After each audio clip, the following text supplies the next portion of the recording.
Thank you very much, Mary, for that kind introduction. And I want to say thank you also to Gonzalo, who's been my dinner partner this evening, your terrific chairman of the board. It really is a very special honor for me to be here and to be the recipient of the Foreign Policy Medal. And it's a special honor for me to share this medal tonight with two really wonderful women, Jeanette Wagner and Anne-Marie Slaughter, both of whom are role models for little girls all around the world. And Anne-Marie Slaughter is actually a personal role model for me. She was one of my professors at the University of Chicago. And I have to say I was not nervous tonight until I walked in and realized she might remember the grade she gave me. But it really is a special honor. The goals and the mission of the Foreign Policy Association for the last 87 years are ones that I think all Americans can appreciate. And your efforts to educate not just New Yorkers, but students all across the United States about the most important foreign policy issues facing us make a real difference, and we're all very grateful for the work that you're doing. I actually come from a family with a little bit of foreign policy experience, and I mentioned to my dad that I was coming tonight, and I was hoping that I would get some sort of wise words of wisdom from him and some fatherly advice, but what he offered up was this. He said, "Liz, the FPA is an important and influential group, so do not screw it up."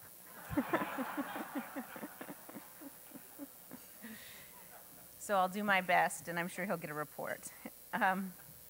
We are living through very historic times, and so I'm really pleased to be able to be here tonight to talk about the issue of the spread of democracy, particularly in the Middle East. But we are seeing democracy spread across the globe, from Ukraine to Afghanistan to Georgia to Lebanon to Iraq. And we really are privileged to be living in this moment, which is characterized by images of brave people fighting for their freedom and fighting for their future.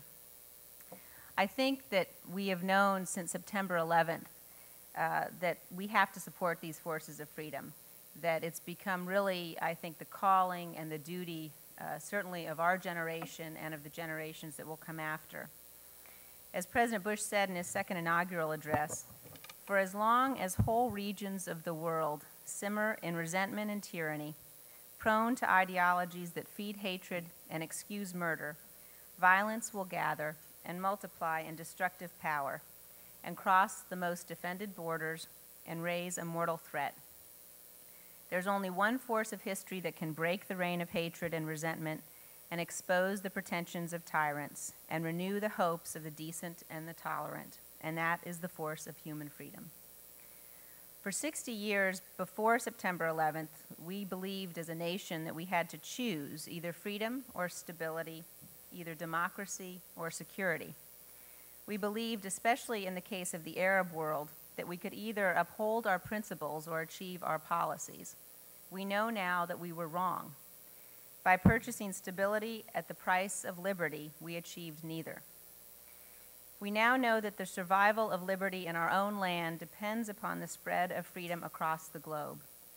This means that our vital interests and our deepest beliefs are now one. It is our policy to seek and to support democratic movements in every culture and in every nation. And these movements are gaining ground. Last December, millions of Afghans, both men and women who'd been oppressed by the Taliban, walked for miles, forded streams, stood in the snow, just to cast a ballot of their first vote as a free people. In December, the Palestinian people also elected a new president and now have a new chance for peace and for freedom and to live side by side with Israel in security. And in January, of course, millions of Iraqis defied terrorist threats and delivered a clarion call for freedom. Individual Iraqis risked their lives to protect the rights of others. One policeman threw his body on a suicide bomber so his fellow citizens could vote. And in Basra, in southern Iraq, a 90-year-old man emerged from the polling place leaning on the arm of his grandson. And he said that he proclaimed that this day was the day of his birth in a new Iraq. In February, Lebanon's former Prime Minister Rafiq Hariri was assassinated, and the Lebanese people rose up to call for an end to Syria's murderous occupation of their country. They're now in the midst of their first truly free elections in decades. This year, Saudi Arabia conducted its first municipal elections in more than 40 years, which was an important and historic step. Equally important was the assurance the Saudi foreign minister has given that women should be able to vote in the next Saudi elections. And let's hope that when they go to the polls to cast those ballots, they'll be allowed to drive themselves there. Last month witnessed an historic announcement by President Mubarak that the Egyptian constitution should be amended to allow for multi-party presidential elections. And as the Egyptian government works to implement that promise, the United States has called on them to allow international observers to protect the freedom of assembly and the freedom of speech, to guarantee opposition candidates access to the media, and to guard against a repeat of the violent incidents that marked the May 25th constitutional referendum. The images of democratic progress and some of its setbacks now careen across the globe in seconds.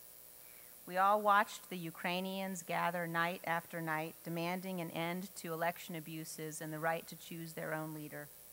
We've all been inspired by the images beamed out of Afghanistan and Iraq and Lebanon. The day before the Iraqi people voted, if you had been watching TV that afternoon, you would have seen the Iraqi election commissioner hold a press conference. He held up two ballots. The first he showed had two boxes. One said yes and one said no, and yes was marked already. And he said, this is the ballot Saddam Hussein used to use.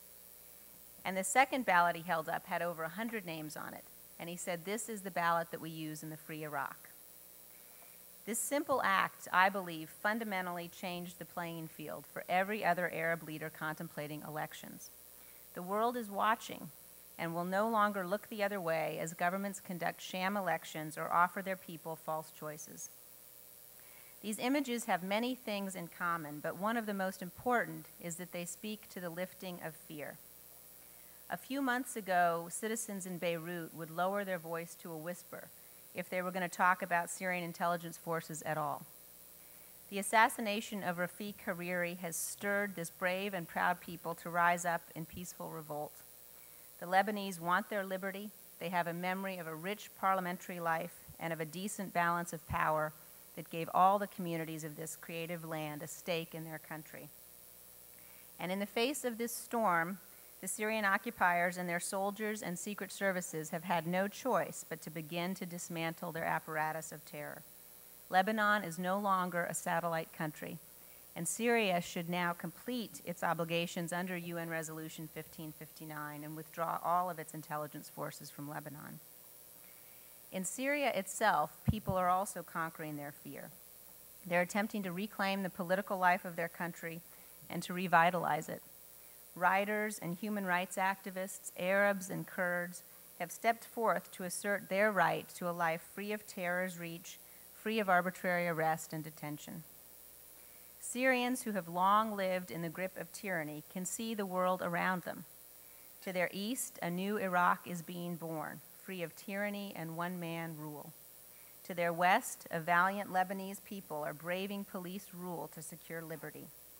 There's no iron law that can consign a population as enlightened and steeped in the currents of the world as Syria's to authoritarian rule. We are truly living through a dramatic shift in the political landscape of the Middle East. But this moment of transformation is fragile, and freedom has many enemies, including the government of Iran, which is the world's leading sponsor of terror. But even the unelected leaders in Iran must see that the world around them is changing.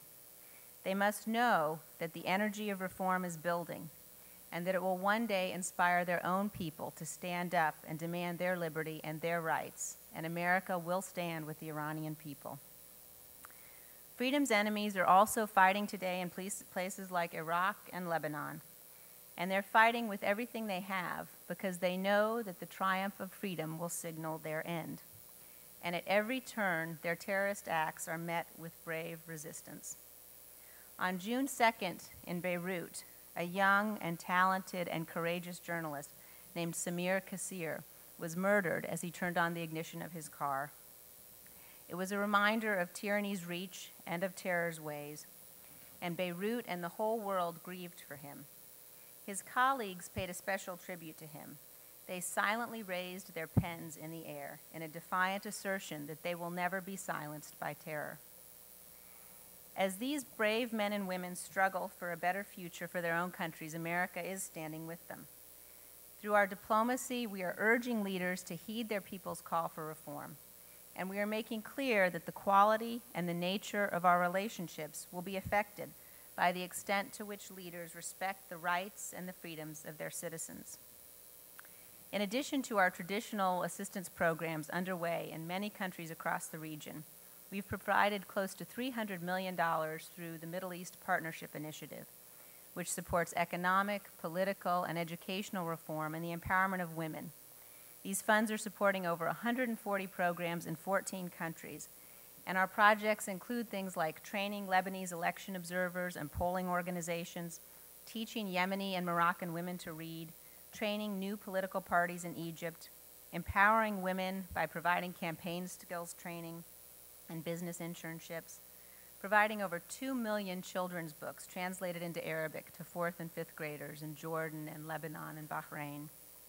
We funded Freedom House's first ever study of the status of women's freedom in the Arab world, which was just published last week, and I highly commend it. It's really a remarkable piece of work by Freedom House. They conducted focus groups for the first time ever in many of the countries across the region. We're training journalists and funding new independent media outlets in the Palestinian territories, in Lebanon, in Jordan, Morocco, and Tunisia. And we're training members of parliament across the region.